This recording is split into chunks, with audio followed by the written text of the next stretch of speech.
Media మిత్రులకు అదేవిధంగా తెలంగాణ వ్యాప్తంగా ఉన్నటువంటి బహుజన బంధువులకు మిత్రులకు అందరికీ కూడా నమస్కారం.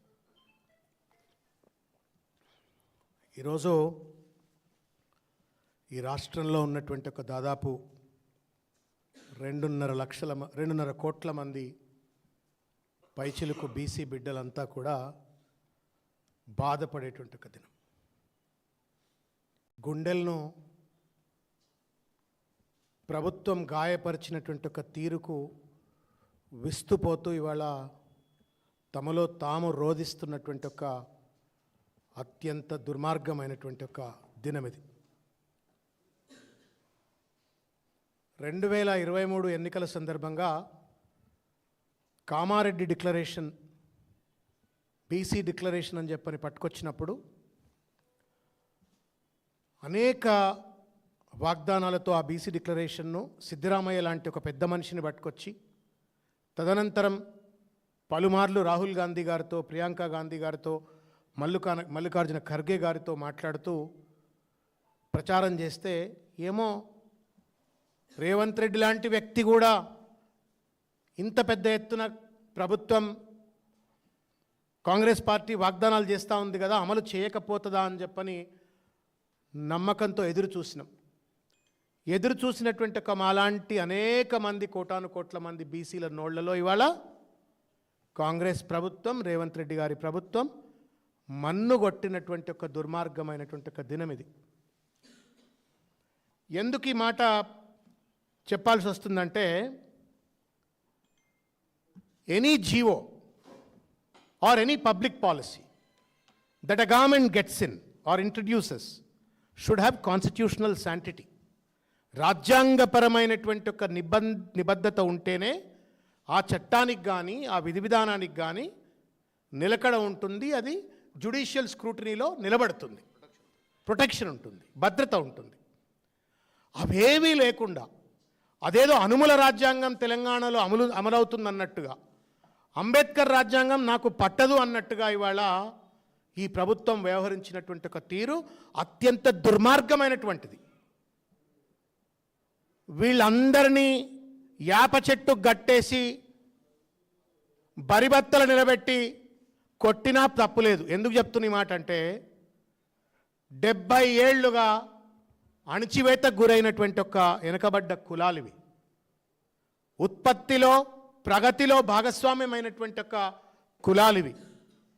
ఈ కులాలకు రాజ్యాంగపరమైనటువంటి ఒక రక్షణ లేకపోవడంతో, రాజకీయపరమైనటువంటి ఒక వాటా లభించకపోతే మేము 42% రిజర్వేషన్ ఇస్తామంటే పొలోం అని చెప్పని నమ్మి ఓట్లేసిండ్రు. నమ్మిన పాపానికి, ఓట్లేసిన పాపానికి ఇవాళ తడిగుడ్డ పెట్టి గొంతు కోస్తూ ఉండి రేవంత్ రెడ్డి గారి ప్రభుత్వం ఇది. ఎంతవరకు న్యాయం ఇది?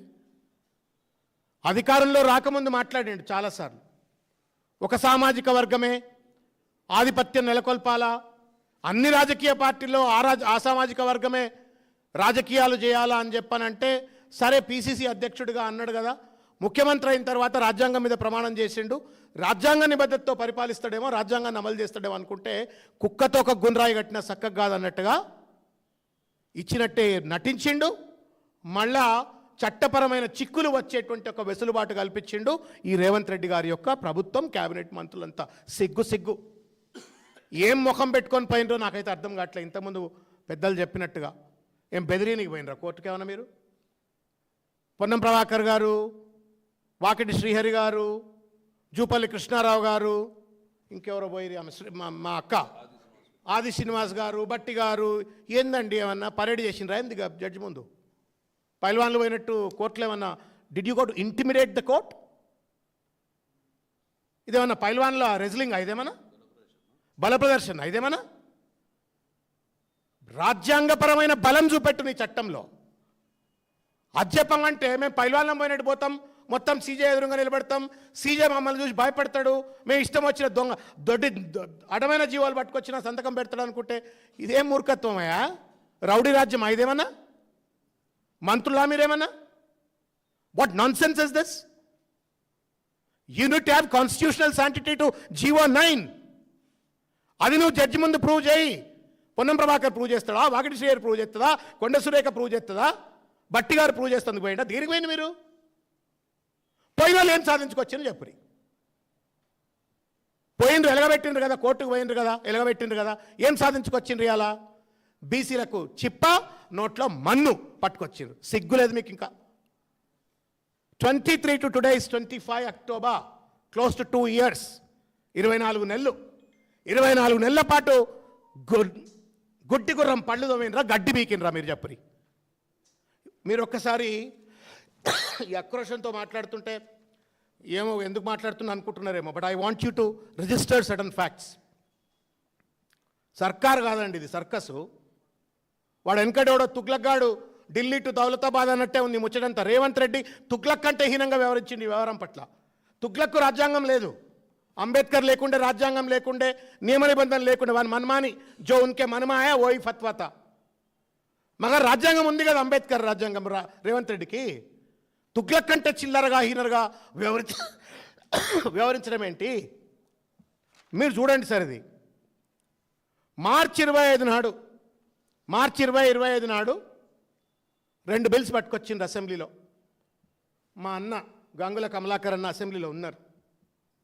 ఎలుగెత్తి నిలబడి పులి లెక్క ఈ బిల్లులకు మేము మద్దతు ఇస్తున్నాం, కేసీఆర్ ప్రతినిధిగా అని చెప్పని ఆయన బిల్లులకు మద్దతు చెప్పిండ్రు. మొత్తం బీఆర్ఎస్ పార్టీ శాసనసభ్యులంతా మద్దతు చెప్పిండ్రు. అనుకున్నారు బడే బాయ్ చోటే బాయ్, నేను కూడా బీజేపీ స్కూల్లో చదువుకున్నా, మోడీ మా పెద్దన్న, పెద్ద పెద్ద పొంకనాలు కొట్టే రేవంత్ రెడ్డి గారు, మరి మోడీని ఏమైనా ఒప్పిస్తాడేమో, ఆల్ పార్టీ డెలిగేషన్ తీసుకుపోతాడేమో, రాహుల్ గాంధీని తీసుకెళ్ళి ప్రెసిడెంట్ ఆఫ్ ఇండియా దగ్గర ఒప్పిస్తాడేమో అని చెప్పని ఆ బిల్స్ను మద్దతు చెప్పిండ్రు. Bills were kept pending. March 2025 we all supported. Where are those bills?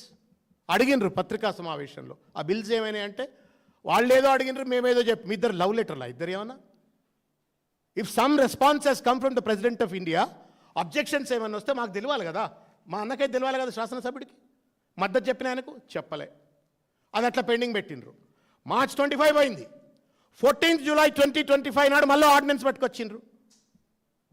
అది పెండింగ్లో ఉండగా ఆర్డినెన్స్ పట్టుకొచ్చిండు. And that ordinance again gone to the president of India. అంటే 2 బిల్లులు, ఒక ఆర్డినెన్స్ ప్రెసిడెంట్ ఆఫ్ ఇండియా దగ్గర పెండింగ్ ఉంది.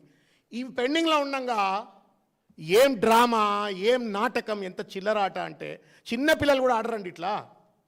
10th ఫెయిల్ అయినా కూడా ముఖ్యమంత్రి కుర్చీలో కూర్చోబెడతానో, ఆ మంత్రుల కుర్చీలో కూర్చోబెడితే ఇంత చిల్లర ఆట ఆడరు.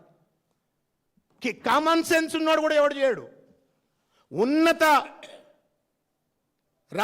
రాష్ట్రపతి దగ్గర బిల్లులు పెండింగ్ ఉండగా మళ్ళీ ఏం చేసిండు? 31 ఆగస్టు నాడు 2025 నాడు మళ్ళీ 2 బిల్లులు పట్టుకొచ్చిండ్రు. So March 2025 bills are pending. 14th July 2025 ordinance is pending. 31st August 2025 2 bills are pending. ఇవన్నీ పెండింగ్లో ఉండగా మీరు ఆ జీవో చదువురి. మీరు చదివి ఉంటారని నేను అనుకుంటున్నా. నేను తెలంగాణ ప్రజలకు కూడా ఒకసారి జీవో 9 ఒకసారి తీసి చదువురి.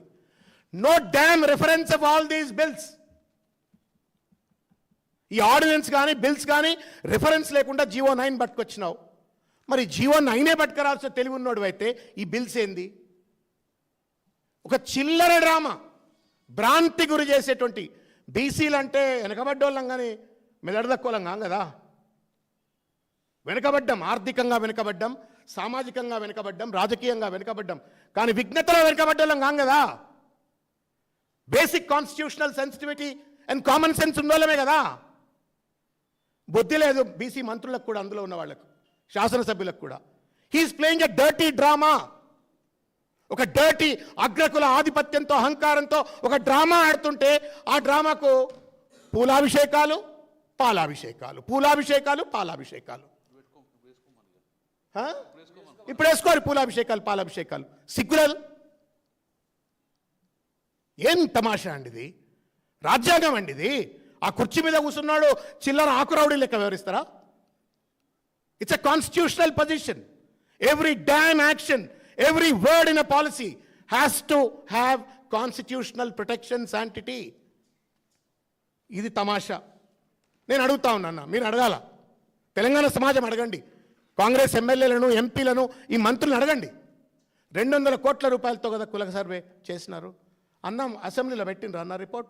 They have not kept the report. Public డొమైన్లో లేదు. ఏ గ్రామంలోనైనా, ఏ జిల్లాలోనైనా, ఏ వార్డ్, లోకల్ బాడీ వార్డులోనైనా, యూనిట్లోనైనా ఏ కులం వాళ్ళు ఎంతమంది ఉందని చెప్పని కుల సర్వే రిపోర్ట్ ఏమైనా బహిర్గతం చేసినారా? ఎవడబ్బా సొమ్మది? 200 కోట్ల రూపాయలు. Where is that report? Revanth Reddy ముడ్డి కింద పెట్టుకున్నాడు ఆ రిపోర్ట్. ఏఐసిసిలో ప్రదర్శిస్తారు మీరు, బట్ సామాన్య జనం బీసీ బిడ్డలకు తెలియద్దా? How did you arrive at 42% based on the dedicated commission అంటున్నావు. Where is that report? ఎక్కడుంది ఆ రిపోర్టు? ఎవరి కింద ఉంది అది? ఎవరి జేబుల్లో ఉంది? ఎవరి అల్మార్లో ఉంది? ప్రజల సొమ్ముతో రిపోర్ట్లు చేసి ప్రైవేట్ ప్రాపర్టీ లెక్క మీద దాచుకుండిందే. ఇవన్నీ చేసి నువ్వు మళ్ళా నేను జీవనాన్ని తెచ్చినా అని చెప్పని మాట్లాడుతున్నాను. డ్రామా, చిల్లర డ్రామా ఇది. దీన్ని మొత్తం సభ్య సమాజం అంతా కూడా ఇవాళ కర్రు కాల్చి వాతలు పెట్టేటువంటి ఒక రోజు ముందుకు వచ్చింది. నేను అప్పీల్ చేస్తూ ఉన్నా, కాంగ్రెస్ పార్టీలో ఉన్న బీసీ నాయకులు కావచ్చు, this is now or never. This a drama, stunt, కావాలని చేసిన స్టంట్ ఇది. కాబట్టి తప్పనిసరిగా ఈ ప్రభుత్వానికి, ఈ ప్రభుత్వ పెద్దలకు కర్రు కాల్చి వాత పెట్టాల, నిలదీయాల. ప్రజాస్వామ్యబద్ధంగా ఎవరిని కూడా వదిలిపెట్టద్దు అని చెప్పని నేను విజ్ఞప్తి చేస్తూ ఉన్నాను. ఇంకొక చిన్న తప్పిదమన్నా, మీరు మనకు 130 కులాలు, అనేక కులాలకు కనీసం వార్డు మెంబర్ అయ్యేటువంటి అవకాశం లేదని చెప్పని చాలాసార్లు చర్చలు జరిగినాయి. డిక్లరేషన్ది, బీసీ డిక్లరేషన్లో right royal it is printed. మేము ఏ కేటగరైజేషన్ వెనుకబాటుదనం ఆధారంగా మేము వర్గీకరణ చేస్తామని చెప్పిండ్రు. ఊసేలేదు. ఎవరు గొంతులు వస్తున్నారు రాబాయ్ మీరు? మా డబ్బుతో కుర్చీలు ఎక్కుతారు, మా డబ్బుతో డాబుదర్పాలు ప్రదర్శిస్తారు, మా డబ్బుతో కుల సర్వేలు చేస్తారు, మాకు అన్యాయం చేస్తా అంటారు. ఇది ఎక్కడి కథ? మొత్తానికి ఇది ఈ రకంగా మోసం చేసినటువంటి ఒక ఈ తీరు వెరీ షాకింగ్, ర్యూడ్ షాక్. మొత్తుకుంటూ వస్తూ ఉన్నాం మొదటి నుండి, this is not the way. ఇంతకుముందు రవెన్ అన్నాడు, ఎందుకు Rahul Gandhi India alliance delegation అంతా తీసుకొని ప్రెసిడెంట్ ఆఫ్ ఇండియా దగ్గర పోలే? ఎందుకు ఆల్ పార్టీ డెలిగేషన్ను ప్రెసిడెంట్ ఆఫ్ ఇండియా దగ్గరికి రేవంత్ రెడ్డి తీసుకుపోలే? ఢిల్లీ ధర్నాకు రాలే. ఒకటి అన్న దిస్ ఫెలో కూడా అట్లీస్ట్ ఇనిషియేటెడ్. నో, రవణ్ అని రమ్మంటే రాడా? రవణ్ నువ్వు నా ఎంబడి రాజ్యసభ సభ్యులందరినీ ఎంబడి పెట్టుకరా అంటే బీఆర్ఎస్ వాళ్ళు 4 ఎంబడి వద్దురు కదా. నీ పార్టీ వాళ్ళు ఎట్లా ఉన్నారు కదా, సింగ్వి గింగ్వి అంత గొప్ప వాళ్ళు అంటున్నారు కదా, ప్రెసిడెంట్ ఆఫ్ ఇండియా దగ్గర పోయి ఆర్గ్యూ చేస్తుండేవాళ్ళు కదా. పిల్లల పరాశకాలు ఏందండి ఇది? చిన్న పిల్లల పరాశకం ఆడినట్టు ఆడిండు బీసీలతో. It's a joke, cruel joke, and Revanth Reddy and his government has to pay for it.